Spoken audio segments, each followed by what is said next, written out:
परमात्मा को खोजने तुम जाओगे कहां? उसका कोई पता ठिकाना नहीं। सच तो यह है कि परमात्मा तक कोई आदमी कभी नहीं पहुंचता। जब भी घटना घटती परमात्मा आदमी तक आता है, इसके अतिरिक्त रास्ता भी नहीं है। जिस दिन तुम योग्य हो और तुम अपने प्रेम से इतने परिपूर्ण हो और तुम इतने तृप्त हो अपने प्रेम से, तुम्हारे जीवन में कोई शिकायत नहीं है, कोई भिक्षा की इच्छा नहीं रही। अब तुम सम्राट हो गए हो, तुम आनंदित हो, जो तुम्हें मिला है बहुत है। ऐसी भावदशा में अचानक एक दिन द्वार पर दस्तक पड़ती, परमात्मा द्वार पर खड़ा है। अपने को प्रेम करो। अब तब बड़ी कठिनाई होगी। जैसे जैसे तुम अपने को प्रेम करोगे तुम अपने को बदलने भी लगोगे, क्योंकि प्रेम के योग्य भी तो बनाना होगा।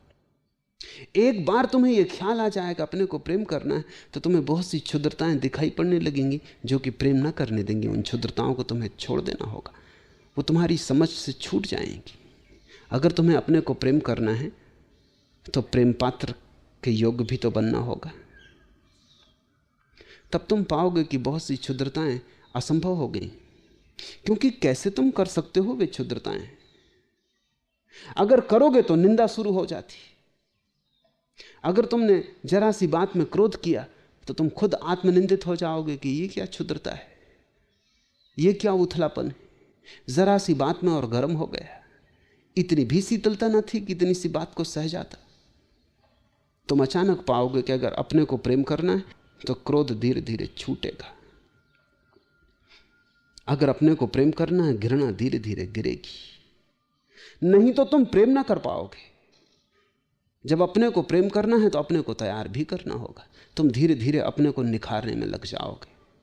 अब तक तुमने दूसरों के लिए अपने को तैयार किया था तो तुम बाहर से सजाते थे, अच्छे वस्त्र पहनते थे, गंध छिड़कते थे, फूल बालों में खोस लेते थे, रंग रोगन कर लेते थे, बाहर से अपने को सजा संवार के जाते थे। जब तुम अपने को प्रेम करोगे तो बाहर की सजावट तो काम ना आएगी, क्योंकि तुम तो भीतर हो।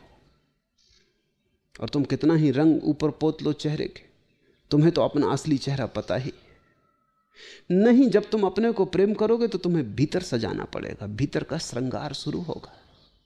और भीतर का श्रृंगार ही साधना है।